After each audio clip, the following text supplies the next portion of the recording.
specifically that she was concerned for her welfare about going home? Yeah, she had some concerns about that, and I had some concerns just from talking to her, too. On the morning of January 4th, 2023, police in Enoch, Utah received a call requesting a welfare check. A woman named Tasha Haight had missed an appointment, something those who knew her said was completely out of character. Going through a divorce and was going to go back to her home last night. They had to do some paperwork. And I'm a little bit concerned. We were supposed to, we had an appointment scheduled, but she missed. She doesn't ever miss appointment. When officers entered the family's brick home on North Albert Drive just after 4 p.m., they discovered a scene so devastating that even seasoned investigators would struggle to process what they were seeing. 8 people, all deceased, a grandmother, a mother, and 5 children, the youngest just 4 years old. What happened inside that quiet home in one of Utah's safest communities would expose a pattern of violence that had been documented, reported, and ultimately ignored. This is the story of the Haight family and the warning signs that should have saved them. Enoch, Utah, is a small, mostly rural city in Iron County, located about 7 miles northeast of Cedar City. With a population of around 7,500 people, it's the kind of place where neighbors know each other's names, where kids ride their bikes on tree-lined streets, and where nearly 97% of residents share the same faith, members of the Church of Jesus Christ of Latter-day Saints. It's a town built on community, on trust, on the belief that if you work hard, raise your family right, and stay close to your faith, everything will be okay. And from the outside looking in, the Haight family seemed to embody that ideal perfectly. 40-year-old Tasha Haight was married to her husband, Michael, for 20 years. The two had met years earlier at Southern Utah University in the student ward, and they married on May 10, 2003. Michael worked as an insurance agent for Allstate. Tasha, who had earned a bachelor's degree in child development studies from Southern Utah University in 2004, appeared to dedicate herself to raising their 5 children. They had 5 children, 3 daughters, 17-year-old Macy, 12-year-old Briley, and 7-year-old Sienna, and 2 sons, 7-year-old Ammon and 4-year-old Gavin. Tasha's 78-year-old mother, Gail Earle, had also been living with them, offering support and helping with the children. And if you scrolled through Tasha's Facebook page, you'd see what so many saw, a family full of life. Smiling faces in annual family portraits, kids involved in sports, church events on Sundays, holidays celebrated with warmth and togetherness. They were, by all appearances, the kind of family you'd see featured in a holiday card. But behind closed doors, something much darker had been unfolding for years. Mayor Jeffrey L. Chestnut, who lived nearby, would later describe the Haight's as neighbors. He said the youngest children had played in his yard with his own sons. He spoke about Enoch as a place where people don't want to leave, where less than 1% of homes are ever for sale, where one cul-de-sac alone had 55 kids. But beneath that peaceful image, something was already changing. On December 21st, 2022, just 2 weeks before the murders, Tasha had quietly filed for divorce from Michael. According to the court documents, the divorce petition was filed by Tasha, not Michael. This is an important detail because it suggests that Tasha was the one trying to leave the relationship, trying to protect herself and her children from a situation that had become increasingly dangerous. And there was something else, something that, in hindsight, was chilling. In the days leading up to the murders, Tasha had told family members that Michael had removed all the guns from the home. Both Tasha and her mother, Gail, had firearm training and were comfortable with guns in the house for protection.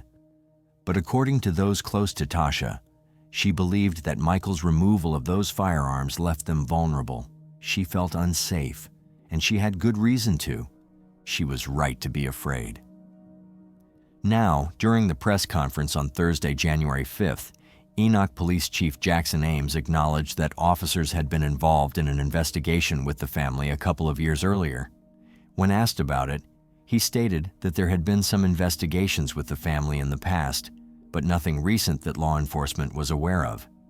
He was careful with his words, revealing very little about what that earlier investigation had uncovered.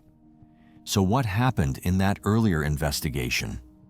Police records would soon paint a chilling picture of escalating violence and a system that failed to protect the very people it was meant to serve.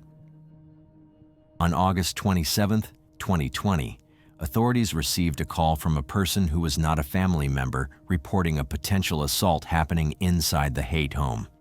The caller was concerned enough about what they had heard or witnessed to contact police immediately.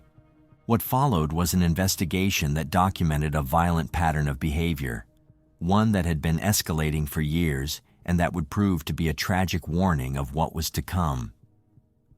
The family's eldest daughter, Macy, who was just 14 years old at the time, spoke with investigators. Macy detailed multiple assaults by her father that had been occurring for years. She described being choked, shaken, and physically harmed in ways that left her terrified for her life. In one particularly disturbing incident, Macy told investigators that she was in the pantry of the kitchen when Michael became so angry that he grabbed her around the neck and choked her. She stated clearly to the officers that she was very afraid that he was going to keep her from breathing and kill her. Those were her exact words. A 14-year-old girl telling police that she believed her father was going to suffocate her to death. In another incident, Macy said that Michael grabbed her by the shoulders and violently banged her head into a wooden piece along the back of a couch. She described the fear, the pain, and the helplessness she felt in those moments. Macy told investigators that the violence had started back in 2017, when she was just 11 years old. For 3 years, she had endured her father's abuse, watching it escalate, watching it spread to other members of the family. She also described in detail her father's treatment of her mother, Tasha. She said that Michael would often belittle Tasha, calling her stupid and lazy in front of the children. She said he would take Tasha's iPad and phone to keep her from leaving the house, to isolate her, to control her every move. And when Macy tried to stand up for her mother, when she tried to defend Tasha from the verbal and emotional abuse, she said Michael would only become angrier. His rage would intensify and he would lash out even more. This is textbook abusive behavior, isolation, control, escalation. These are the warning signs that domestic violence experts have been teaching law enforcement and the public to recognize for decades. When investigators interviewed Michael about these allegations, he denied assaulting his daughter. He called the entire report a misunderstanding. He admitted to getting angry with Macy, but he attributed some of his struggles to external stressors, his father's recent death and his brother's divorce. He painted himself as a man under pressure, a man dealing with grief, not as a man who was terrorizing his own family. But he never once took responsibility. He never once acknowledged the fear his daughter had expressed. He never once showed genuine remorse. Tasha, when interviewed by investigators, told authorities she didn't want criminal charges filed against her husband. She hoped, she said, that the investigation itself would be a wake-up call for Michael. That it would force him to see what he was doing. That it would make him change. This is also textbook behavior for victims of domestic violence. The hope that things will get better.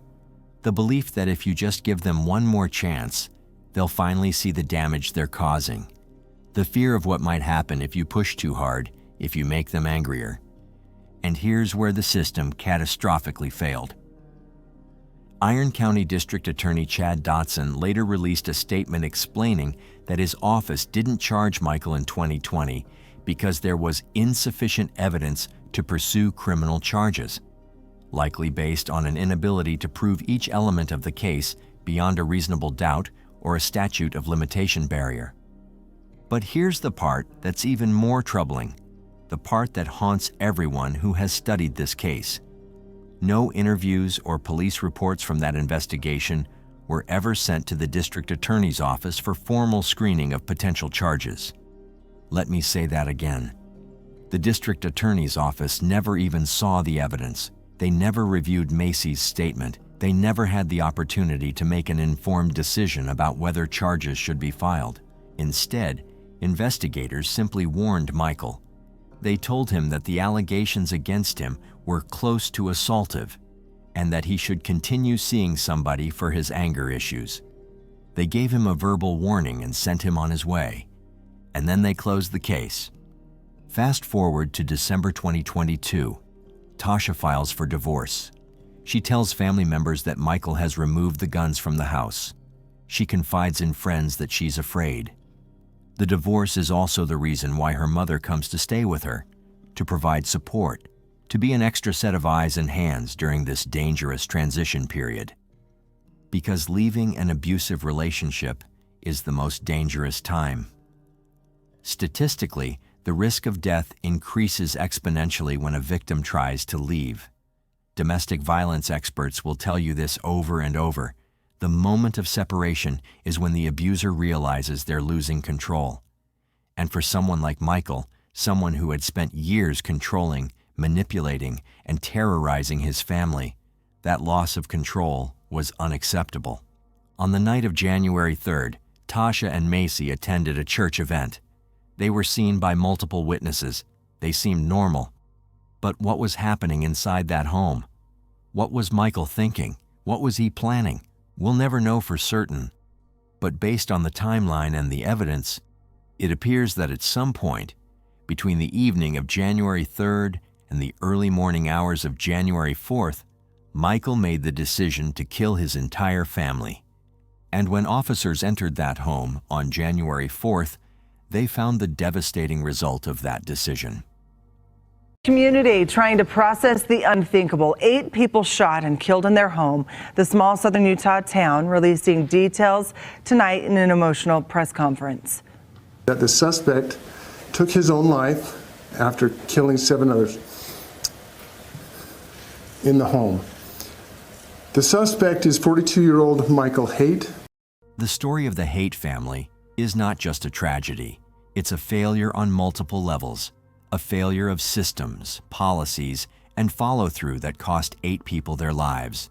But there's another layer to this case that investigators uncovered in the days following the murders. A layer that proves beyond any doubt that what happened on January 4th was not a spontaneous act of rage, but a carefully planned execution. When forensic investigators examined Michael Haight's digital footprint, they discovered something chilling: internet search history that revealed the extent of his premeditation. In the weeks leading up to the murders, Michael had been conducting very specific searches. These weren't casual inquiries or random questions.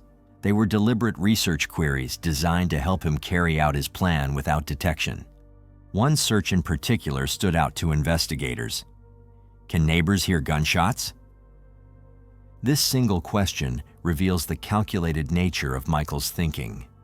He wasn't asking out of curiosity. He was assessing risk. He was trying to determine whether the sound of gunfire would travel from his home to neighboring properties, whether someone might hear what was happening and call for help before he could complete what he'd started.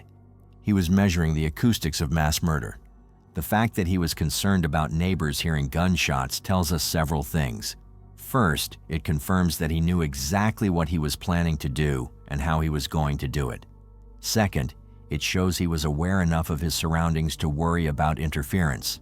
And third, it demonstrates that he had thought through the logistics carefully enough to consider sound transmission across his property.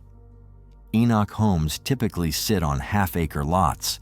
The Haight residence on North Albert Drive was no exception. The distance between houses, combined with solid construction and the typical ambient noise of a suburban neighborhood, would muffle sounds significantly. Michael would have known this. He would have known that on a Wednesday morning in early January, when most neighbors were at work or going about their daily routines, the chances of anyone hearing gunshots from inside his home were minimal. And he was right. Despite 8 people being shot inside that house, not a single neighbor reported hearing anything unusual that morning. No gunshots, no screams, nothing that would have prompted someone to call 911. The house kept its secrets until officers arrived for the welfare check hours later. But the disturbing searches didn't stop there. According to investigative reports, Michael had also researched firearm lethality, asking questions about how quickly someone would lose consciousness from gunshot wounds and whether people could survive certain types of injuries.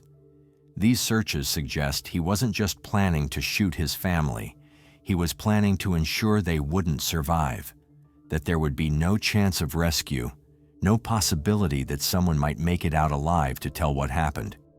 There were also searches related to forensic investigation techniques. Michael had looked up information about how police trace digital evidence, how long it takes for authorities to respond to welfare checks in rural areas, and what investigators typically look for at crime scenes. It appears he was trying to understand how the investigation would unfold after the fact, possibly attempting to figure out how to stage the scene, or minimize evidence that would point directly to premeditation. Perhaps most disturbingly, investigators found searches about familicide itself. Michael had been reading about other family annihilators, studying their cases, examining the patterns. He knew what he was planning had a name. He knew it happened with shocking frequency across the United States, approximately every 3.5 weeks. And he knew how these cases almost always ended, with the perpetrator taking his own life after killing his family. This wasn't a crime of passion. This wasn't a man who snapped in a moment of uncontrollable rage. This was deliberate, researched, planned down to the smallest logistical detail. The timeline makes the premeditation even clearer. Tasha filed for divorce on December 21, 2022.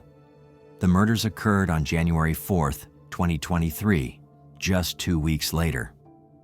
But the search history suggests Michael had been thinking about this for longer than those 14 days. Some of the searches dated back further, raising the question, had he been planning this for months? Had the idea been forming even before Tasha filed for divorce? Or was the divorce filing the final trigger that transformed his violent fantasies into concrete plans? Experts who study family annihilators have identified a consistent psychological profile. These perpetrators typically view their families not as individual human beings with autonomy and rights, but as extensions of themselves, possessions to be controlled. When the family threatens to break apart through divorce or separation, the annihilator experiences it as an intolerable loss of control. Rather than accept the reality that their family members have agency and can leave, they choose to destroy what they can no longer control. For Michael, who had spent years exerting control over every aspect of his family's life, who had isolated Tasha by taking her phone and iPad, who had physically assaulted Macy when she challenged his authority, who had created an environment of fear in his own home, the idea of Tasha leaving and taking the children would have been unbearable. His carefully constructed image of the perfect family would be shattered. His control would be gone. So he made a choice. If he couldn't have his family the way he wanted them, no one would have them at all. The evidence of planning is important because it destroys any narrative that this was somehow an accident or a momentary lapse in judgment. It proves that Michael knew exactly what he was doing, had time to think about it, had opportunities to stop, and chose to proceed anyway. And it raises yet another devastating question.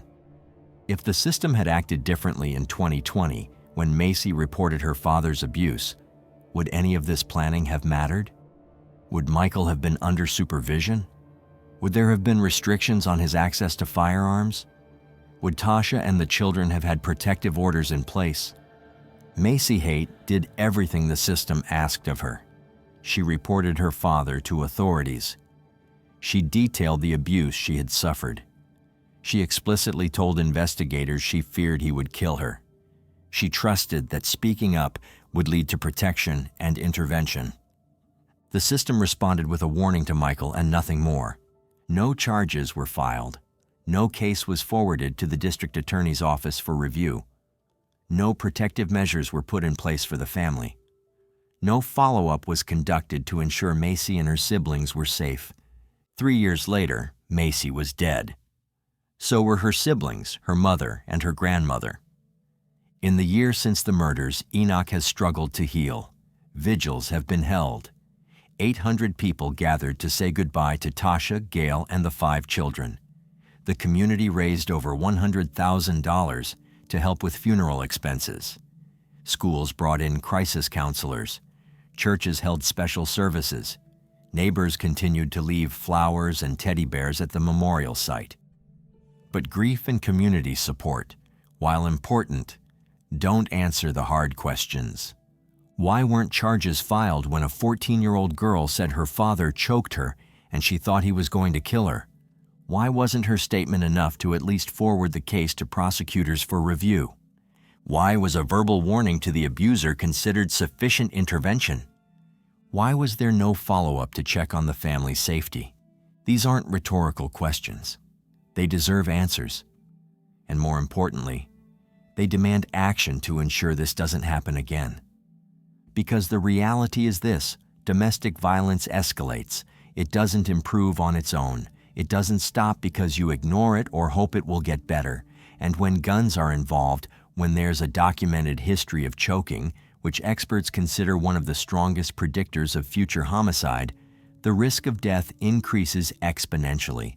The National Domestic Violence Hotline has identified specific warning signs that indicate an abuser may escalate to lethal violence, insulting or demeaning the victim, especially in front of others, preventing the victim from making their own decisions, isolating the victim from friends and family, showing extreme jealousy, and controlling the victim's phone, transportation, or finances. Michael Haight exhibited every single one of these behaviors. They were documented in police reports. They were witnessed by his own daughter.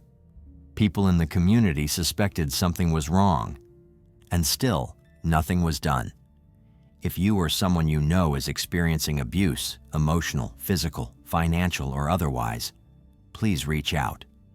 The National Domestic Violence Hotline is available 24 hours a day, 7 days a week, at 1-800-799-7233. You can also text START to 88788 or visit thehotline.org. Your story doesn't have to end the way Tasha's did. Your children don't have to suffer the fate that Macy, Briley, Sienna, Ammon, and Gavin suffered. There are people who will believe you. There are resources available. There are safe places you can go. And there are laws designed to protect you, though this case proves those laws only work if they're actually enforced. If you or someone you know is struggling with violent crimes aftermath, reach out to local victim advocacy organizations. You're not alone. Thank you for watching. May the Harvey family rest in peace.